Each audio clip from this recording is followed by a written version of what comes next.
శ్రీ మాత్రే నమః. ఉపనిషత్ దర్శిని 137 చాందోకోపనిషత్తు నవమ ఖండం నుంచి త్రయోదశ ఖండం వరకు. బలం కన్నా గొప్పదేదైనా ఉందా అని నారదుడు అడిగితే బలం కన్నా అన్నం గొప్పది అంటూ సనత్కుమారుడు ఇలా వివరించాడు. ఒక్క 10 రోజుల పాటు అన్నం తినకుండా ఉంటే మనిషి బలహీనుడై మరణిస్తాడు. ఒకవేళ బ్రతికి ఉన్నా చూడటం, వినటం, విచారించటం, ఆలోచించటం, పనులు చేయటం అనే విషయాలలో ఎలాంటి ఉత్సాహం లేక అశక్తుడై ఉంటాడు. అదే మనిషి అన్నం తింటే తిరిగి వినగలడు, చూడగలడు, విచారించగలడు, ఆలోచించగలడు, అలాగే అన్ని పనులు చేయగలడు, బుద్ధిచే నిశ్చయం చేయగలడు, కర్మ చేయగలుగుతాడు. కాబట్టి అన్నాన్ని పరబ్రహ్మముగా ఉపాసించు. అన్నాన్ని బ్రహ్మముగా ఉపాసించేవాడు అన్నోదకాలను తృప్తిగా పొందుతాడు. అన్నమే సర్వానికి ఆధారమై ఉంది. అన్నం కలవాడు అన్ని విధాల భాగ్యవంతుడు అన్నాడు సనత్కుమారుడు. అన్నం కంటే గొప్పది మరేదైనా ఉందా అని నారదుడు అడిగాడు. అన్నం కంటే జలం గొప్పది. అందువలన వానలు తక్కువైనప్పుడు అన్నం సరిగ్గా లభించక జీవులు దుఃఖాన్ని పొందుతున్నారు.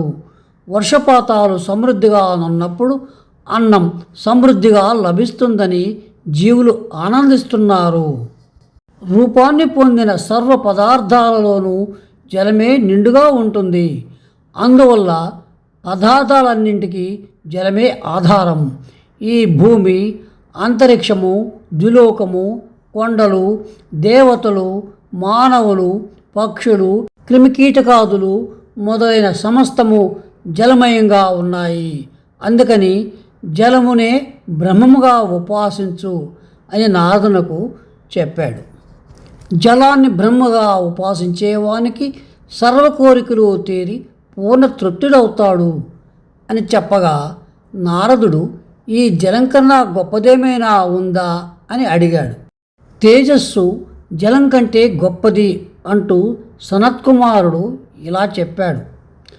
ఆ తేజస్సు వాయువును స్వీకరించి నిశ్చలంగా చేసి ఆకాశంలో వ్యాపించి వేడిని కలుగజేస్తే అప్పుడు ఉక్కపోస్తుంది. వేడి ఎక్కువైన కొద్దీ వర్షం వస్తుందంటారు.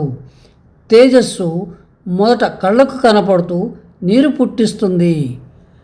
ఈ తేజస్సు అనేది పైకి పైకి వెళ్తూ మెరుపులతో కలిసి గడగడామనే శబ్దం చేస్తూ మిరుమిట్లు కొలుపుతూ ఉరుము ఉరిమి వర్షంగా వస్తుంది. ఇలా తేజస్సే కనిపించి జలాన్ని పుట్టిస్తుంది. అందువల్ల తేజస్సునే బ్రహ్మముగా ఉపాసించు.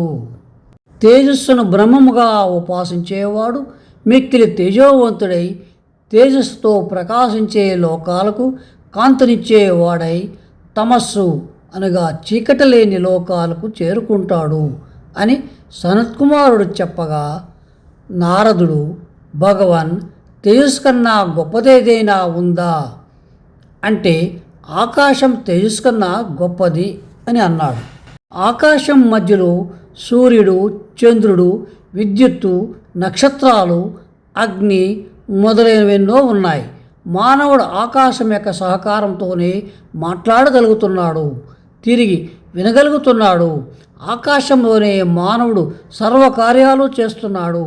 ఏమీ చేయకుండా కూడా ఉంటాడు. ఆకాశంలోనే జన్మిస్తున్నాడు. అందువల్ల ఆకాశాన్ని బ్రహ్మగా ఉపాసించు. ఆకాశాన్ని పరబ్రహ్మగా ఉపాసించేవాడు ఆకాశంలో ప్రవేశించగల సామర్థ్యాన్ని పొందుతున్నాడు. ఆకాశంలో ఎంత గొప్పగా ప్రకాశిస్తూ ఆనందమైన విశాల లోకాలకు చేరుకుంటున్నాడు. ఆకాశం కంటే కూడా అంతఃకరణ ధర్మమైన జ్ఞాపక శక్తి గొప్పది. అందువలనే అనేకమైన మనుషులున్న స్మరణ అనగా జ్ఞాపకం చేసుకోకపోతే వాళ్ళు ఏమీ వినలేరు, ఆలోచించలేరు, తెలుసుకోలేరు. వాళ్ళు తిరిగి స్మరించడం మొదలు పెడితే తిరిగి వినగలరు, ఆలోచించగలరు, అన్నీ తెలుసుకోగలరు. ఈ స్మరణ లేదా జ్ఞాపక శక్తి వలనే తండ్రి కుమారుణ్ణి, తన పశువులను గుర్తుపట్టగలడు. కాబట్టి స్మరణనే, జ్ఞాపక శక్తినే పరబ్రహ్మగా ఉపాసించు. స్మరణ శక్తిని పరబ్రహ్మగా ఉపాసించే వాళ్ళు ఎంతో గొప్ప శుభ ఫలితాలను పొందుతారని సనత్కుమారుడు నారదునకు చెప్పాడు. స్మరణ కంటే ఉత్తమమైనది, గొప్పదైనది మరేదైనా ఉందా అని నారదుడు అడిగిన ప్రశ్నకు ఆశ స్మరణ కంటే కూడా గొప్పదని జవాబిచ్చాడు. సశేషం. శుభం భూయాత్.